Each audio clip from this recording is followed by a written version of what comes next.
நம்ம இப்போ வாழைத்தண்டை தான் ஃபர்ஸ்ட் பார்க்குறோம். ஓகே, இந்த ஸ்லைஸ் நான் கட் பண்ணியிருக்கேன். எவ்வளோ ஃபாஸ்ட்டாக நம்மளால் கட் பண்ண முடியும்னு பாருங்கள். யூஸ்வலாக நம்ம கட் பண்ணுற எந்த மெக்கானிசமுமே இவ்வளோ ஃபாஸ்ட்டாக நமக்கு பொடியாக கட் பண்ணுறதுங்கிறது ரொம்ப கஷ்டமாக இருக்கும். மெயினாக வாழைத்தண்டு. பட் இந்த வாழைத்தண்டு எவ்வளோ ஃபாஸ்ட்டாக கட் பண்ணுறோம் பாருங்கள். ஏன்னா இதில் வந்து நூலாக இருக்கும் இல்லைங்களா, அந்த நூலாக இருக்கிறத நம்ம ரவுண்ட் ஸ்லைஸ் கட் பண்ணும்போதே மேக்ஸிமம் எடுத்துடும். இப்போது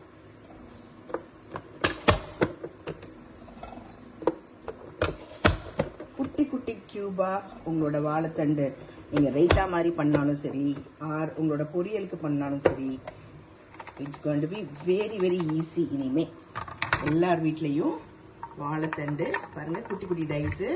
இதில் வந்து எந்த நாருமே இல்லை பாருங்கள். அதை தான் நீங்கள் பார்க்கணும். இப்போ நீங்கள் பார்க்கும்போது நூல் இல்லைல்ல, நூலே இல்லை பார்த்தீங்களா, உதிராக இருக்கா.